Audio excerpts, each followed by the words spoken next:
Hello, welcome to Kitchen Basics 101, where I teach you the bare bone basics as if you've never cooked a day in your life from the perspective of a mom. Like wet hair don't care today. Just got out of the shower.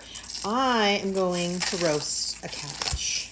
Seems kind of weird, I guess. But a lot of you, and were in my comments saying, we definitely need more side dishes. So I'm also going to make some chicken, and it's kind of going to be one pan, but I think the cabbage is going to need about twice as long as the chicken. So first things first, go around and peel off just the top layer of leaves until you get to nice, beautiful looking leaves. Mine got a little bit beat up in the fridge. I think that looks pretty good. And then we're not going to use this little bottom part, so don't worry about it too much. We're going to cut it off in a second. So we're going to cut it in half first to start. Do I ever get the half right? No, and I was way off, but it's okay. We're going to cut it up, so it's going to be all right. Then we're going to take that dirty nub end, all right? We're going to cut it into wedges starting from this clean end. Wedge, wedge. You know, thick wedges. We want it to stay together. So like 1 inch, maybe, wedges. Yeah. And then we're just going to toss this dirty end piece. Does that make sense? Because my halving was so abysmal, I'm going to half again. Because that half was terrible. All right, we're going to find our little dirty end, which on this one is this top leaf. Oh, she looks good. And then we're going to do some wedges. It doesn't really matter. We just want to get enough surface area touching the pan to get all seasoned up and beautiful. So here you see your stump. That's the part you're going to leave at the end. So we're just going to cut some wedges here. We're going to hope it's going to basically stay together. Obviously, some leaves are going to fall off, and that's okay.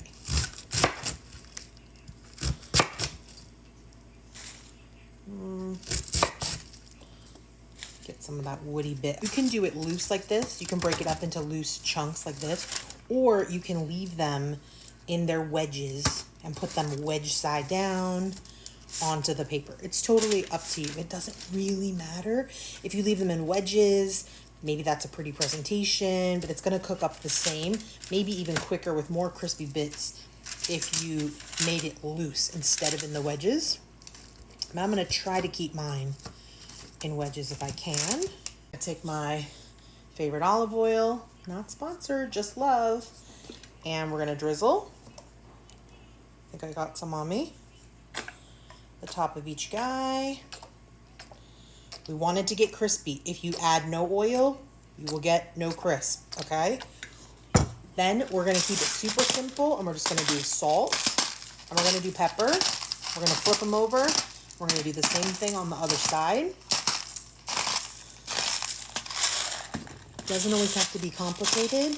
Cabbage is something that gets so sweet and tender and delicious when it's roasted, just like everything. Veggies just really benefit from roasting. Flip them over, and now we're going to do it again. A little olive oil on each one. And a little salt and pepper on each one. Preheated my oven to 400 degrees, and I'm going to put them in for 20 minutes. We're going to do a total of 40 minutes, but we're going to make some chicken to add to this so we have a complete meal. We have roasted cabbage and some chicken. This is our cabbage after 20 minutes at 400. Now I'm just going to scoot everybody down, scoot them all down to the end of the road here so I can put some chicken on the same pan and roast it so we'll have a complete meal. I love to do a one pan meal like this. You just have to be mindful of the timing. So this definitely needed more than 20 minutes, and our chicken's only going to need 20-25 minutes. So easy peasy. Just make some space. We'll put it back in the oven for another 20 minutes. Look at that gorgeousness. We'll get to that in the other video because that's gorgeous too, but I love a one pan. Oh, the crispy bits are the best part. We're going to plate it up and give it a taste. Here's my thoughts on plating. I put some nice Japanese style white rice on the bottom. I cut up my chicken, and here I have my cabbage. I'm going to taste the cabbage before I dress it up, but I think I'm going to put sauce on it. But I wanted to taste the cabbage on its own first.